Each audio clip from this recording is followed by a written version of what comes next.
What if I told you that ancient Georgia once shared a written language system with Mesopotamia? In today's episode, we uncover a 3,000-year-old mystery buried beneath the soil of Grakliani Hill, where forgotten scripts, lost gods, and trade secrets reveal a deep cultural bridge between Georgia and the ancient Near East. One of the most groundbreaking discoveries in 21st century Georgian archaeology took place in the heart of the country, on the slopes of Grakliani Hill, in eastern part of Georgia. But this wasn't just a win for Georgia. What archaeologists found there added brand new layers to the history of the entire Near East, challenging long-held theories and forcing scholars to rethink the ancient world. Grakliani is no ordinary archaeological site. It's truly one of a kind. Why? Because buried within its soil are traces of 11 distinct stages of human development. Yes, 11 distinct stages, and all in one place. Among the oldest finds are primitive tools dating back nearly 2 million years, from the same era as the famous Dmanisi hominins. That makes Grakliani one of the rarest sites in the entire Caucasus region. Nowhere else in the region can you find such a clear, uninterrupted timeline of societal evolution spread out across millennia.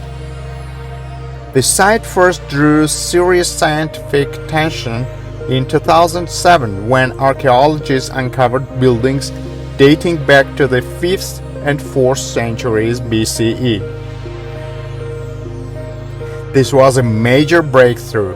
Structures from that period had never been found in eastern Georgia. Until then, historians assumed that life in this part of the world during that era was relatively undeveloped. But Grakliani told a different story. It turned out our ancestors were anything but primitive. Around 2,500 years ago, they were actively engaged in trade and cultural exchange with almost every corner of the ancient world where civilization had left its mark. Far from living in isolation, the people of ancient Iberia were part of a vibrant, interconnected world, thriving, evolving, and writing their own chapter in human history. Grakliani Hill once again captured the world's attention in 2015. That year, archaeologists unearthed the ruins of a pagan temple, and on its altar something truly astonishing: inscriptions. At first glance, the temple seemed modest, just 6 meters wide and 3 meters long. But this small structure sparked a revolution, not just in Georgian archaeology, but in the broader story of intellectual development across the Near East. Why? Because, as scholars often say, the pinnacle of any ancient society is the emergence of writing. And here, on this quiet hill in Georgia, not one but two entirely different writing systems were discovered, etched into the temple's sacred space. The first inscription was found on the western altar, 3 distinct symbols that closely resembled characters from the Northwest Semitic script family. The second was carved into the base of the altar at the center of the temple. Its graphic style, strikingly similar to Aramaic. Now here's where it gets even more fascinating. In the ancient world, Aramaic was like the Latin of its time, a script used by many peoples and nations across different cultures. The Arameans themselves lived in Mesopotamia and eventually developed their own writing system, a simplified one derived from earlier scripts.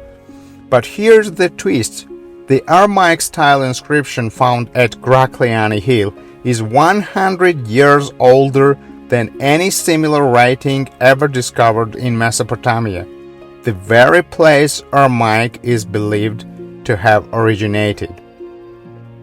That changes everything. It suggests that the people of ancient Georgia were not only in contact with the cultural giants of the ancient world, they may have played a role in shaping the very scripts those civilizations used.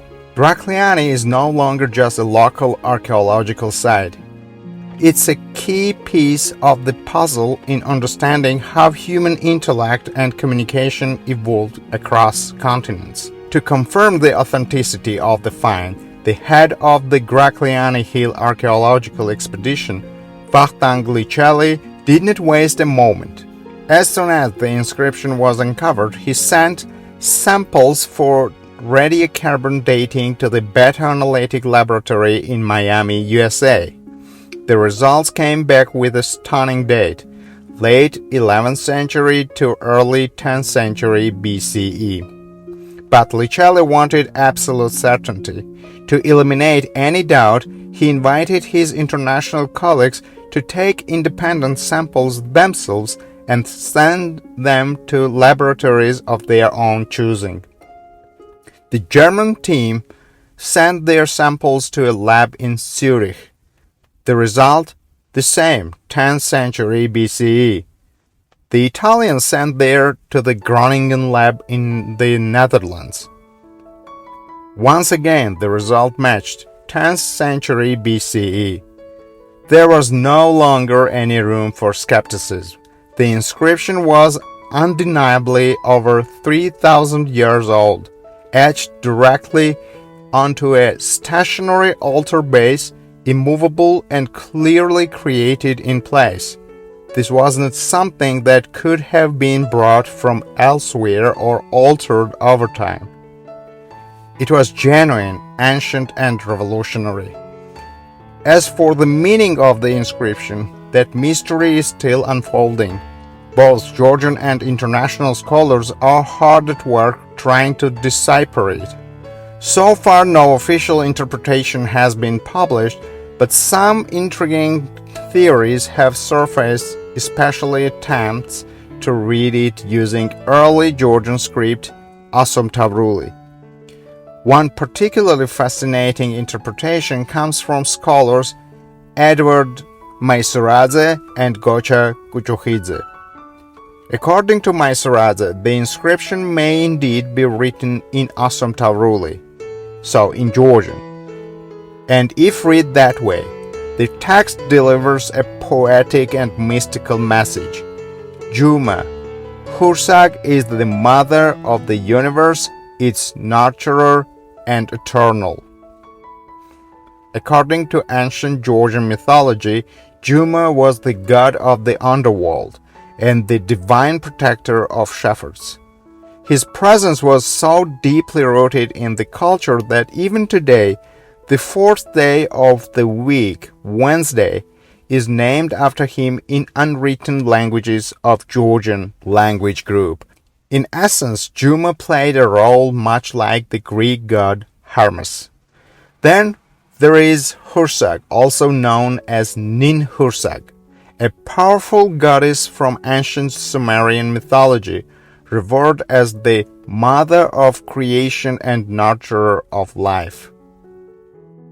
Archaeologists now believe that the very temple, the same one where the mysterious 3,000-year-old inscriptions were discovered, once housed a statue of this goddess.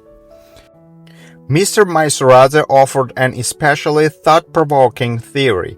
He drew a connection between the ancient deity and the phrase found in the John Zassam's praise and glorification of the Georgian language, the text from 10th century CE. The line is typically read as, "The new Nina converted them," that is, Georgians, to Christianity. Maisaradze suggests that while the new Nina refers to Saint Nino of Cappadocia, who brought Christianity to Iberia, the old Nino may have originally referred to Ninhursag, the ancient Sumerian goddess. In his view, the figure was not merely a person but a lingering echo of a pre-Christian deity later transformed into a saintly legend. On the other hand, Gocha Kuchuhidze offers a much shorter, more direct reading of the inscription. He believes it is a dedication to a familiar Georgian deity, Zadin, the god of fruitfulness and war. According to his interpretation, the ancient text reads, "Zadin, we beseech you."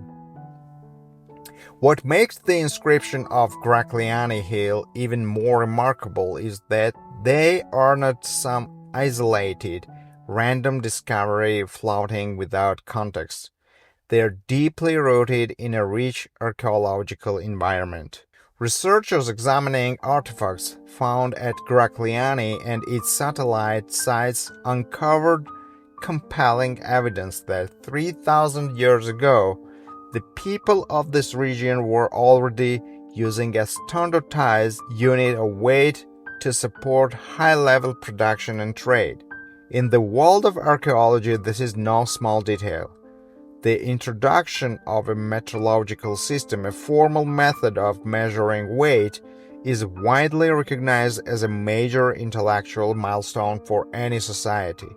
It signifies the dawn of counting, the use of numbers, and the early foundation of science itself. This revelation also tells us something else. These ancient people were not operating chaotically.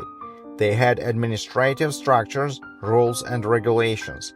Trade was not random, it was organized and carried out according to defined systems of weight and measure. Before this discovery, archaeologists had only identified a single type of ancient weight from the Armenian highlands. But at Grakliani Hill, 6 different types of weights were found, each based on a local unit of measurement weighing 363 grams, with every artifact being a multiple of that unit. In other words, 3,000 years ago, the people of Grakliani were not just surviving. They were counting, calculating, trading, and building a world rooted in reason and order. It is also fascinating that in Grakliani, for the first time in the Caucasus, stamps for legal documents were discovered, originally made in southern Mesopotamia in Uruk. These rare artifacts are typically found only in the world's most prestigious museums like as the British Museum and the Louvre. They are over 6,000 years old and were used even before the invention of writing to verify the authenticity of various documents, likely also to regulate trade relations. Until now, such items had only been found in southern Mesopotamia and Anatolia. The discovery of these stamps in Grakliani indicates a high level of societal development in this region, as the local population recognized the power of legal agreements even in ancient times. Grakliani Hill is more than just an archaeological site. It's a silent witness to Georgia's deep connection with the ancient world. If you joined this journey into the past, don't forget to like, subscribe, and share. See you in the next episode.